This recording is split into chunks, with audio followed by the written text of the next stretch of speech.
What's up, guys? It is JZNES back again with another video.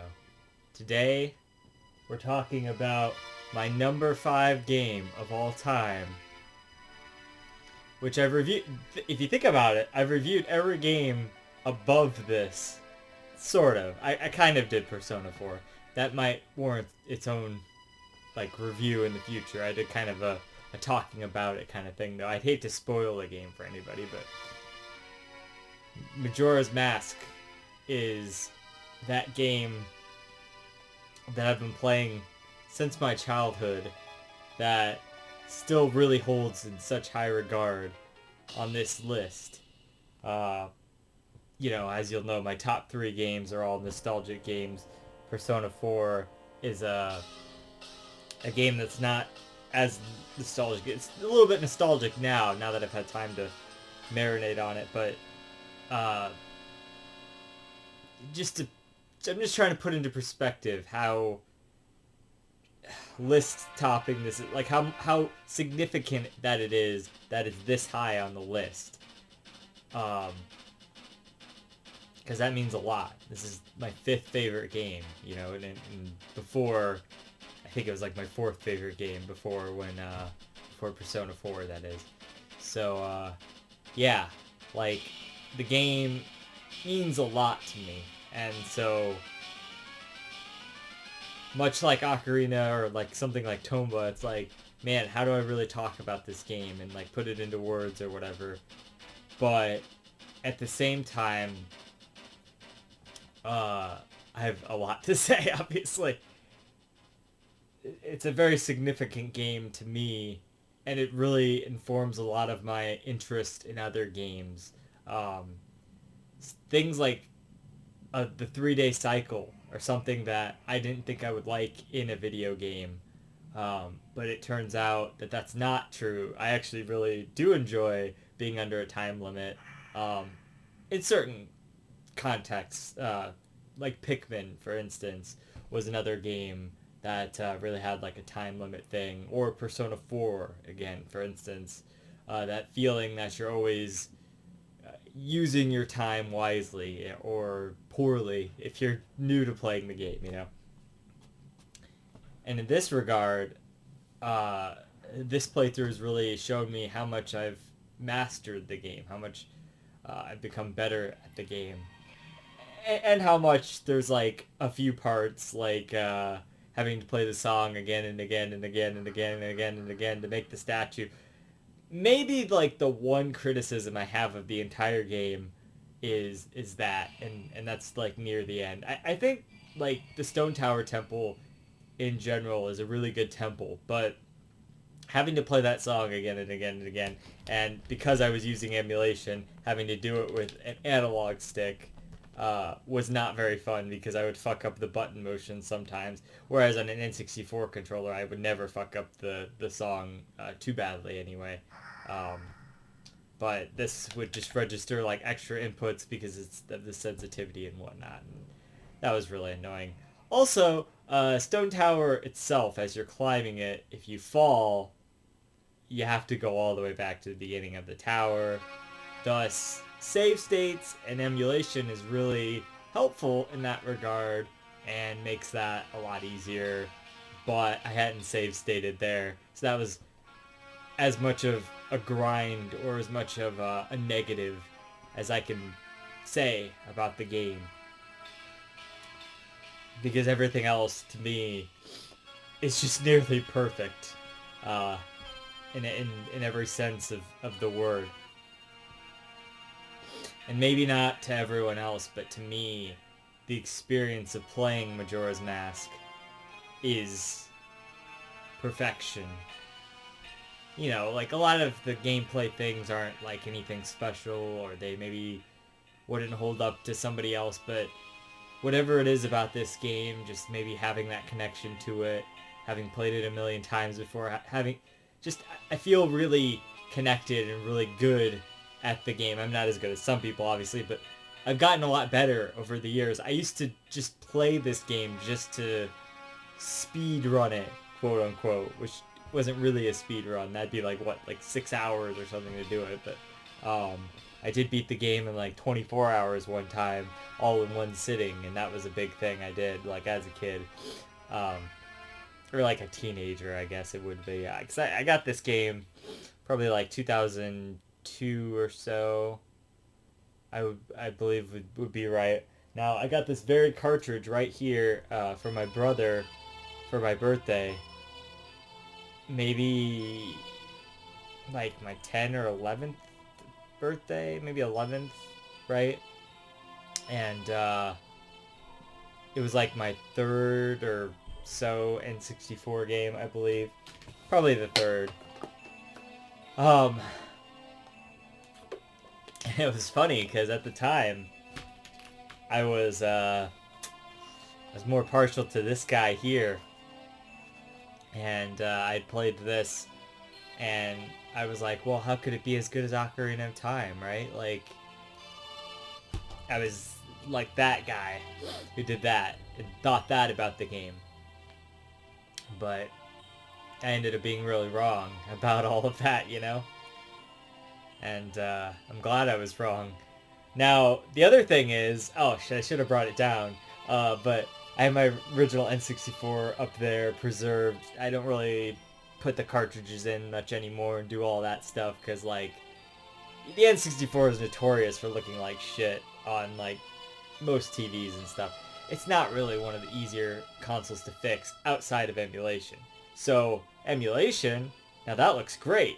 It's really nice looking and everything, and that's why whenever I play Ocarina or Majora now, it's mostly through emulation. So it looks like how I remember it, how crisp and HD I remember it, you know, in a sense. So yeah, but when I did get this game as a gift, you know, I was a little hesitant on it, but I did want to play it eventually. And so I tried booting it up. Of course, I didn't have the expansion pack, so it said no. And so I said, well, fuck. I've got to get an expansion pack. So I asked my mom to buy me one online. It's one of the first, like, online things I think I've ever bought. And my mom hates buying things online. Like, not anymore. I think she's, like, less weary about it now, but, like, she used to hate buying things online. Like, she was so weary about, like, putting her credit card in or something like that. You know, like, oh my god, like, that's gonna... The internet's gonna fucking all destroy my life, you know, if I put my payment information online or something. This was it's a different era, you know, it was a different time. 10 years ago or whatever. 10 years ago? Oh, god, it's longer ago than that. Probably 20 years ago. Fuck. Yeah, 20 years ago. I'm just so used to thinking it's still like 2015 or something. Anyway, about 20 years ago now, actually. Makes me feel old. So, my point was that we had to buy this expansion pack online. And you're thinking, okay, so you bought like the official Nintendo one. Nah, I got this like shitty Pelican one. It's like gigantic. It like sticks out over the console. It's great. I love it. Because it still works after all of this time. And all of the reviews that I've seen online recently of this thing are like, man, this thing is shit and it broke on me and all this stuff. Mine still works. But I got that. And, you know, weeks and weeks and weeks later, we finally get this fucking thing. And she actually, well, that was the thing. She actually had her friend order it. So her friend had to get it to her. And then she had to get it to me, so it's a whole thing to get this. So then when I finally got my expansion pack and started playing the game, I remember the very first time I went through the first 3-day cycle, and I was kind of just dicking around and just looking around, trying to figure shit out. And the people who were there with me, they're like, man, you gotta get on this main quest, you know, the moon's gonna fall. And I'm like, surely the game can't be over after only these 3 days, you know, these few hours of gameplay, you know, even though that was definitely the implication, is that the moon was gonna fall and all of this stuff, and, you know, yeah. So what ended up happening was I didn't do all of the bomber notebook like stuff, you know, like where you go play and hide. I did the fairy thing, I went and played hide and seek with the kids, and then like I think I got like the moon tier. No, I don't think I did get the moon tier. I think that was the problem, is that I didn't go and find all of that, or if I did, like it wasn't enough. And so I was off dicking around doing some other thing, trying to get some money or something, maybe like chopping the bushes to get the money or whatever, you know, like the Keaton bush, or trying to figure out how to get that heart piece or something. And the 3-day time limit goes off, you know, and the countdown and all of that has ended, and yeah, the moon fell and I died and had to do that all over again. So this time I actually did go through and do it properly, and from there I was off. That was, you know, Majora's Mask, and I would play it all the time, and I loved it. And I don't know, I just have like a few little different memories of playing it back in the day. Like one of the more special ones, it's always like friends of a family or something, or I'm at some family thing, or like for some reason we're at some friend of a family or some shit, and I learned all this cool stuff. Like when I learned about Missing No, was just from some guy. I remember I was playing my Game Boy. It was late at some night. You know, it was probably like some thing. We weren't around here. We went somewhere else. My parents were off doing something. I was hanging out at some house somewhere, and this guy, like I was playing Pokemon, he tells me, oh, well, do you know about Missing No and all this stuff? The only reason I bring this up is because I was specifically on the part, what I was trying to do. I think, so it must have been right before Great Bay. I must have done Snowhead at that point. So the thing was that, like, I was trying to get Epona and trying to get to be able to do the quest to do all of that. You know, so you got to get into the ranch early and all of that kind of stuff. So I didn't know how to do any of that. I don't think I'd probably even done the powder keg side quest at that point, which is required for that. So this guy tells me, yeah, well, you know, you gotta go and like get this powder keg from the guy in the Goron village, and then once you do the thing, you'll be able to like unlock the ability to just carry these things, and then you'll be able to blow up that rock in front of Romani Ranch. And then at 1 o'clock on the first day, there'll be aliens that come, and like you'll have to like fight them all or something. Actually, you know what? That's not what happened. So what happened was, I think I'd already been trying to fight these aliens. He told me some of that stuff though, and I'm like, yeah, I did that. Okay, and then it's like, yeah. So I couldn't beat the aliens though. Was the thing. The what are they? The Flatwoods monsters or whatever. Yeah, they look like that. I love that design. I love that it's based on a real thing. People are just saying it's like an owl or whatever. But you know, what if there are creatures like that out there, right? You know, that's a pretty cool concept. But anyway, Romani, she calls them the ghosts or whatever. And so I had the damnedest time trying to fight this shit. And so, a few tips he gave me was like, you know, no, because I didn't know that there were aliens or whatever there. No, that has to be right, because he told me, you have to go to the ranch on the first day, and there were aliens and shit, and, that you have to, like, fight, and I'm like, what the fuck, like, aliens and shit? This sounds fucking cool as shit. So, yeah, so, like, I must have missed the deadline, or I missed going into the training. I probably had the powder keg thing, or maybe I didn't know about that. I don't know. The point is, it was a cool moment in history. This random guy, I think we were at the fucking races, or like a fair or some shit, and this random guy that like knew my parents or my dad or something. Some guy we were talking to fucking tells me this shit. And it just, like, blows my mind. And it's just this, you know, cool thing. And then I went and tried to... I struggled with that for, like, forever, trying to finish that off. And I guess eventually I finally did it. I tried to get the kid who beat Ocarina of Time that I was talking about in my Ocarina of Time review to do it for me. And even he couldn't do it.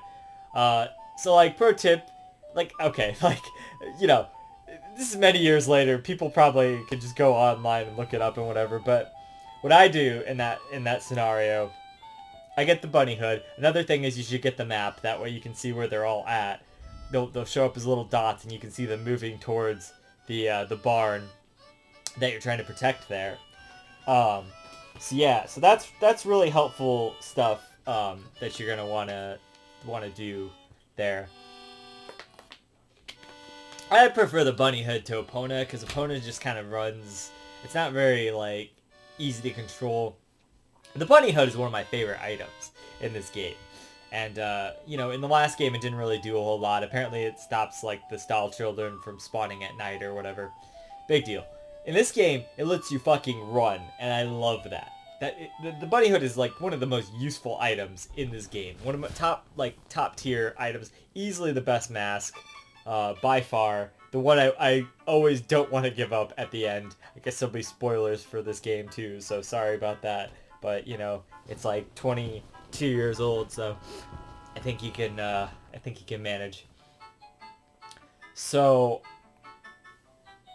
yeah, like, I know that's like just a lot of little random stuff. Like, I guess, so the premise of the game is like, it takes place after Ocarina of Time. So you're off searching for Navi in the forest. You get lost in the Lost Woods. The Skull Kid comes, he's got Majora's Mask, he steals your Ocarina. And you chase him down, he turns you into a Deku. And it's like, oh shit, so I gotta play this game as a fucking Deku now? Which is different and crazy. It's like, what the fuck? Like, this is so different from me just playing as Link in Ocarina. It's very different. So you meet this creepy mask salesman. You've seen him in Ocarina if you played that and did the side quests and whatever, but he's really creepy in this game. And he's like, hey, I can transform you back, but you gotta get back your Ocarina, and you gotta get back Majora's Mask for me. So you're like, alright, how hard can that be, right? Go meet the Skull Kid or whatever, try to get it back from him. But, like, it's not as easy as it sounds, obviously. There's a whole game here to explore and whatnot. And basically that's the premise of the game, is you are going to 4 different dungeons that your fairy companion tells you about. Now, also, the fairy companion is also a lot better in this game. Navi was really annoying, like, hey, listen! Like, that was pretty annoying. But, like, I don't mind Navi. But, this, Tattle in this game, she definitely has a better personality than Navi, and she's more helpful than Navi. She's a little sarcastic, but, it's all good. She definitely helps give Link a voice, almost, in certain situations, or fill out some lore, try to interact with people or things or whatever. I think that's cool. I like that a lot. It's a lot better than Navi. It's an upgrade, in a sense, to the previous game there. And a lot of things in this game are an upgrade to the previous game. It's interesting because the whole world is essentially just characters and stuff from Ocarina of Time, but in a warped way. They're all like sort of the same character models and whatnot. There was a whole thing where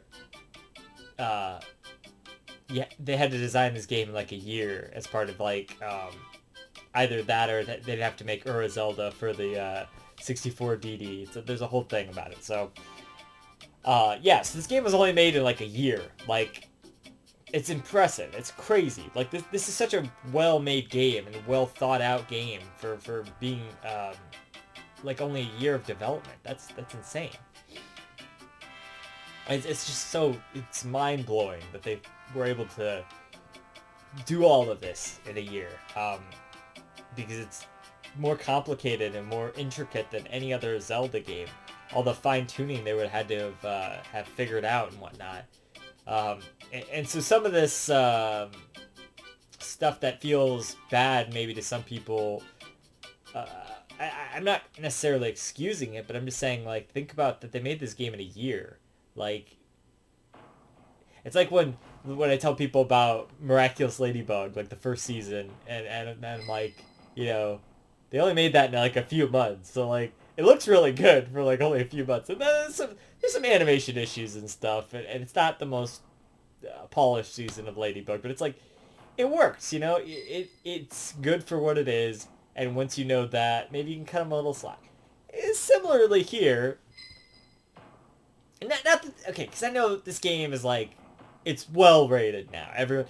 This used to be super underrated. This game used to be the one, much like Earthbound, where it's like, oh man, Majora's Mask, fuck that game, 3-day time limit and all that. This was the reaction back then. This is how it was. Like, people didn't like this game. I didn't like this game. I mean, my gut reaction to hearing about this game was, I don't like this game because it's not Ocarina of Time. But once I started playing it, I loved this game. This is a great game. I always loved Ocarina of Time, but this felt like a true sequel to Ocarina of Time, and it is a true sequel to Ocarina of Time. It's a side story in a sense, but all the mechanics and whatnot are building on Ocarina of Time, and I think that's definitely good. The mechanics in the world and the characters and just what they were able to pull off is all building on what was previously established. And I think that's really cool. And so, like I was saying, so like the world of this game, it's as impressive as, because there's a lot of unique things that they like put into this game. There's not just like, oh, it looks really similar to Ocarina of Time. Yes, some character models and stuff are the same as Ocarina of Time, but like the land and like the town and stuff don't look anything like anything that was in Ocarina of Time. Maybe little bits of it or whatever, but like they certainly used the engine, but they definitely made new assets and stuff, and I think that's where the game really stands out. Like, there's so many unique, like, looking areas in this game, in comparison. It's not just, like, Goron City again, or whatever. Like, the Goron cities in this game are, like, icy mountains, like, basically there wasn't even that in the last game. Like, when Lake Zora freezes over, I think that's Lake Zora, Lake Hylia, or, no, Lake Zora? What's the Zora's domain? Not, what's the area beyond Jabu Jabu's, like, area there? Whatever the fuck that's called. Like, calling it Lake Zora. That's what it is. It's Zora Lake, or Lake Zora, or whatever. Lake Zora arc from Pokemon. No, I'm just kidding. So, like, Lake Zora with the ice cave and all that. That's maybe, like, the only wintry area you've seen in the game, and then it's like, man, like, look at this. This is like a whole snowy area, and the vibe of the music makes it feel like very cold, and you hear the wind blowing in the background. I love the music of this game too. I know that's it's just so it's perfect, in a sense. It's probably the best Zelda soundtrack. A lot of the tracks, again, are recycled from Ocarina of Time, but with the new stuff that they add in, it's breathtaking, and it's just really good, and it really sells the atmosphere of this world, and the darker tone and the emotion of the world, really is portrayed through this music. So I really appreciate that. So yeah, the world, it looks better, and it looks more defined and well detailed, because that's what it is, and especially Clock Town is more defined and detailed. The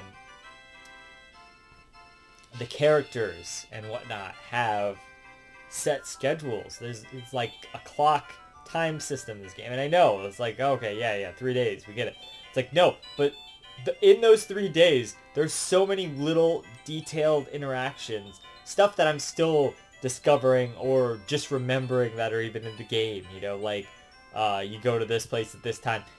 I was just playing today, and like at like 2 a.m. or something, the postman on the second day is like running around for whatever reason, and I'm just like, wait, what's this about? I don't even remember. Maybe there was a reason for that or something, but like it's interesting. It's just like, wow, he's out and about right now. Like, what's this about? You still see little interactions like that everywhere, where there's like just random characters and stuff. They all have their own little lives. They go and do things. They have schedules. It's awesome. It's really well thought out. And a lot of those are based on some side quests. You can go and help those people. And that's another really good aspect of the game is definitely helping people, and you really get to feel connected and emotionally invested in the world. Um, and like I said, the music and just the characters and the stories and all of the stuff that they go through and you're helping them through um, can just be really emotional, especially of course there's like the Andrew Cafe side quest where he got turned into like a kid by the Skull Kid, and so he's all worried about how Andrew's gonna react to this because they're supposed to be married or whatnot. So he goes into hiding, and then he finds a way to send a letter to Andrew, and then you get to see this interaction at the Stockpot Inn on the first day.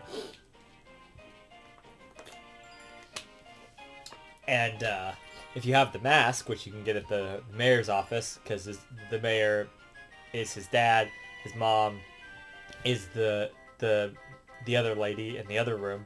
There's 2 rooms in the mayor's office, and you can actually even go into his room and start reading his diary or whatever to kind of get a little more lore on that. And that's what's cool about the game. It's not even just the characters telling you the lore. There's lore everywhere, and just through pictures or like paintings on the wall or something, and just like little details everywhere that are like little Easter eggs and stuff that you can still piece together new pieces of lore, and I just think that's really cool. It gives the Zelda theorists a lot to theorize on, and I like that a lot. And this is definitely one of those games where you can theorize a lot. Okay, especially this track. Like, man, the first time I heard this, I'm just like, wow, this isn't a fucking Zelda game. Like, listen to this. This is... Wow. It just captures perfectly the essence of, like, man, the world is ending. This is it, you know? It's almost over. The moon is going to fall, and it's going to destroy this town, and I'm going to be destroyed with it. Like, yeah. Like, it just captures the desperation and the real panic of that moment, and the somberness of it. And that's a main theme of the game too, is a lot of how these people are reacting to the moon falling. The swordsman in the swordsman school or whatever, he's part of just like a minor side quest that you can go and get a heart piece from. But if you go into his place on the 3rd day, he leaves like a little note like, oh, like, don't worry about me, like, I've gone, I'm not afraid of death or whatever. He's got this really noble, like, brave, fearless personality about him, and he's very, warrior-esque. But you go and you see on the 3rd day there, you can cut down a thing, and it'll show him cowering, kind of afraid for his life, and I think that's really poignant. It's not what you'd expect from that character, and it really hits you emotionally. And he's just some minor character. Imagine all of the other characters that you actually get invested in, and how bad you feel that they would die. Like I was talking about the Andrew Cafe side quest, so she gets this letter, and then she asks you to meet her later on, at like 11:30 or whatever. So then, she goes about her day too. It's like everyone has their own little day. So she'll like be at the desk for a little bit. She like stops around like noon or something to go give her grandmother food who won't eat the food. It's like implied that her terrible cooking is like what it is. Like her dad died or something, and that's, or maybe that's her okay, so like her grandpa died. Who's her parents then? You do see her mom, actually, yeah. It's interesting, based on what you do in this side quest. If you don't do the side quest, you can see her, okay, so on the 2nd day, it's raining. You see her crying, like, at the laundry pool, I think, which is where Cafe is. And she's sitting there on the bench crying or whatever, and then, so that's, that's emotional. But then, also, if you don't interact with any of that, you can see her at the ranch on the third day, because her friend, Romani's sister, older sister, Crema or whatever, is there, and she's her friend, and she even talks about her during the side quest that you do with her, where you help her stop like the Gorman brothers from like hitting their milk thing when they're taking the milk into town on the carriage or whatever. After you help Romani with the alien thing. So yeah, so like you can see her at the ranch on the third day, and there'll be different interactions just based off the fact that you didn't interact with that side quest at all. Like, that's cool. Like, there's branching things, you know? The game accounts for a lot of different scenarios to everything that you've either done or didn't do. There's there's a thief guy who, like, is actually the one who stole Cafe's mask. That him and Andrew have these masks. It's like sun and I think a moon mask, and then they like put them together. It makes the couple masks that you get later in the game, and you can use it to get a heart piece or whatnot. But you know, most masks you use it to get a heart piece, and that's about it. You know, there are some good masks. I'll go over those in a bit, but like, you know, this guy Sakon, yeah. So like, he steals that mask. But anyway, this guy, if you, like, because he steals that sun mask from Cafe, if you interact with that guy, there's also an event, like, right around the same time when you're supposed to meet Andrew in the kitchen to, like, talk about Cafe and, like, where he's at and, like, mail the letter and all that. There's an event, like, happening parallel to that. And it happens actually right after that, because I did do that at the same time, and it did fuck up my thing. But, like, you go and stop him from stealing this, the bomb lady. There's a bomb shop in the game. There's a bomb lady and her son, and she's coming back late at night, like at like midnight on the first day, with a new shipment of a bigger bomb bag. Now, if you stop her, or you stop the thief from taking that from her, you get the bomb mask, which is incredibly helpful because basically you just sacrifice like a heart or so, and it actually like blows up. So it's basically bombs anywhere. Which you can get bombs like right away in this game. That's another really big plus of this game. As long as you go and buy the bomb bag, you just get bombs like right away. That's really cool. Anyway, so if you stop this event, then that fucks up the later timeline because he doesn't come to the curiosity shop and sell the bomb bags later, which Cafe is like watching, so he knows where this guy is, because as soon as he sees him come in, he starts to follow him to Akana Valley, which is like the fourth area in the game, like the very end of the game. So if you interact like with that and you stop him from getting the bomb bags, that causes a chain reaction to where Cafe cannot find him later, and that side quest cannot be completed in that 3-day cycle. Just because you stop that guy from like stealing that. Now, if you let him just do that, like don't interact with that at all, that side quest will continue on as normal. Also, if you stop him on that day, the all-night mask will be in the shop on the third day, which costs 500 rupees, which you need to get the big wallet for, which is a whole nother side quest from the Skulltula house in Great Bay, the Great Bay Coast. So you got to do that Skulltula house on the first day. Do you see how all of this, like, there's so much to this game. Like, this is so impressive for an N64 game. This is all, like, time-based events, and all based on these, like, little side quest things and whatever.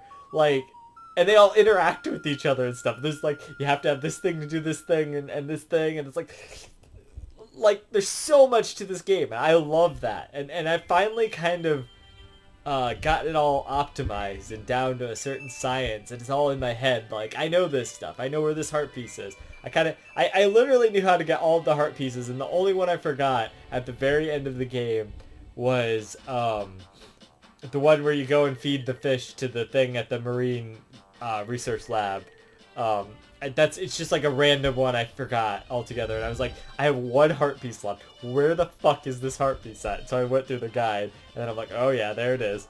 Um, so I love that. I love that there's so much content and so much extra stuff, but it's not even necessarily extra stuff. Like, it is, you don't have to do any of that. There's 4 major dungeons in the game. As long as you do those dungeons, you're good to go. But you're going to be missing out, as some Call Me Johnny says, you're going to be missing out on like 80% of the game, dude. And it's like, yeah, like the side quests and stuff are like what makes this game so special. Like, the dungeons are great.